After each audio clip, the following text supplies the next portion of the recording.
What's up, guys? This is me, Game on Cloud 9, with another Naruto 555 prediction rant.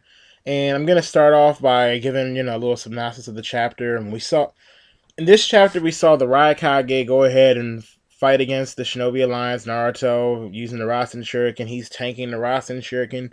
You guys seen the chapter? I assume you guys watching this, you have seen the chapter. And, I was actually pretty shocked that he was able to tank a Rasen Shuriken since we've never, ever seen anybody tank a Rasen Shuriken before in a Naruto series. I mean, people have dodged it, they may have repelled it and all that kind of stuff, but you've never actually seen a person actually tank one, and I didn't actually think that was possible for somebody to go ahead and tank, one of the strongest moves in the show or whatnot, something that destroys on a cellular level. But, he did. Naruto even played a couple tricks to hit him with it, but it was all a fail. But to go on with the chapter, we saw how the Earth Style users used the Earth Style Jutsu to block the third Raikage from coming in and attacking and destroying the wall. Which one thing I've observed, I'm actually thinking, like, does anybody think that the difference between the fourth Raikage and third Raikage is that maybe the third Raikage focuses more on defense with his right cloak, and the fourth Raikage focuses more on speed and strength? Because it almost seems like, to me, even though the third Raikage is really strong and he has a lot of power, it seems more like since they said he's the ultimate shield, that's probably what he focuses on with his right cloak. Maybe they do different things in the sense that the fourth Raikage, he's supposed to be the fastest one around, besides Naruto and whatnot, and he has pretty insane strength. He's doing a lot of stuff with ease. He hasn't used the same move, the move that the third Raikage uses with that's kind of like lightning blade, but he's done some close, damn near close.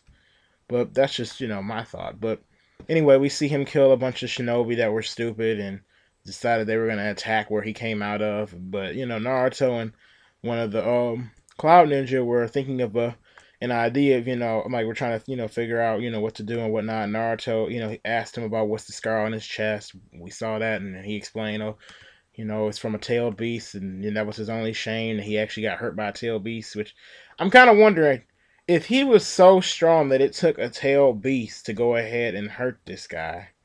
Then how did he die to 10,000 shinobi? I mean, my thoughts on this is kind of like, maybe he died because of exhaustion. Maybe he literally was just trying to stop the army from coming. Maybe he wasn't really attacking the army per se, because if he's a shield, shields are defensive. So I'm kind of guessing, maybe that's what happened, when he fought the army of 10,000. Because I'm like, to fight a tail beast and only get like a minor injury out of all the times that you fought it.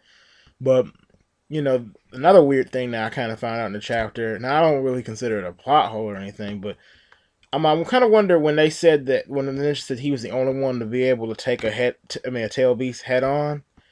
I'm kind of confused with that, because we've seen or heard about other shinobi who were at a Kage level or Akatsuki or whatnot, that they were able to take on tail beasts. I mean, Hidan and Kakazu were able to take on Yugito Ni when she went into her two-tailed form, and beat her. And then the same thing. I mean, they didn't take her on by herself, but they still took on a tail beast. We know the fourth Kazekage has taken on the Shikaku from Gar plenty of times. He even said it a few chapters ago when he was up and running or whatnot. And same thing with the fourth. I mean, he took on the nine-tailed fox. So now, like, he was, even though he was running low on chakra, I mean, he had to steal it away. But what would he have done if he would have been fully charged up with chakra or whatnot? So it's kind of interesting. We've seen people fight tailed beasts, and they say he's only one. So I'm kind of wondering if it's the case that he was the only cloud ninja at the time who could take on a tailed beast from his village or whatnot. So that's like, that's basically what I'm kind of thinking. But I may be wrong. Correct me if I'm wrong. It's just a guess.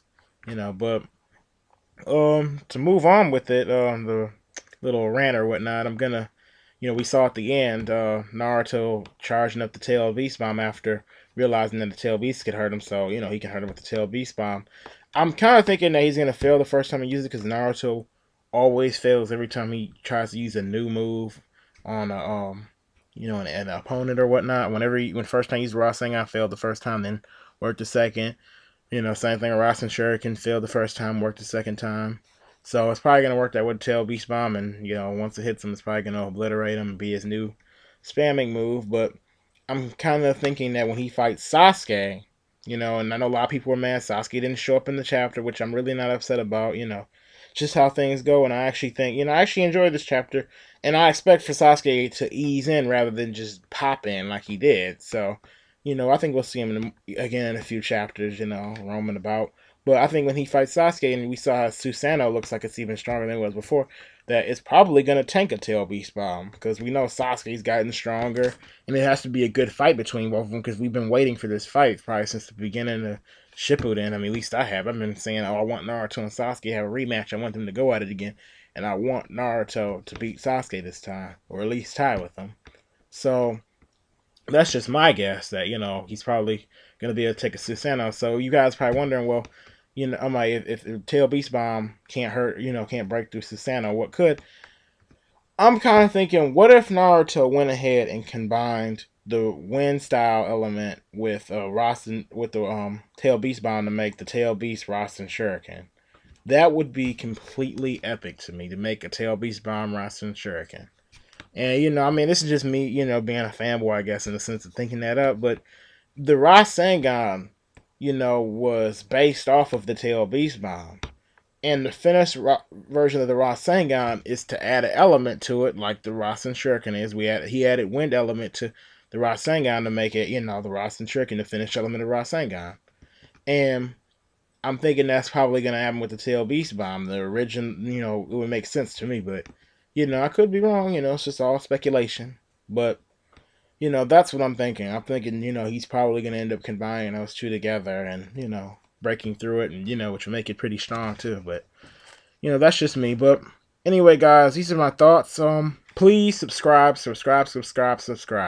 And, makes me want to make videos more, too. I have, even more people to entertain, to give my thoughts to. And, like this video and comment, so we can talk about this. If you guys disagree, I want to hear why, and if you guys agree, that's good too. I want to hear why you agree with me. Or if you have other thoughts totally different, then just, go ahead and give them. But anyway, thanks for watching this video. I'll see you guys later.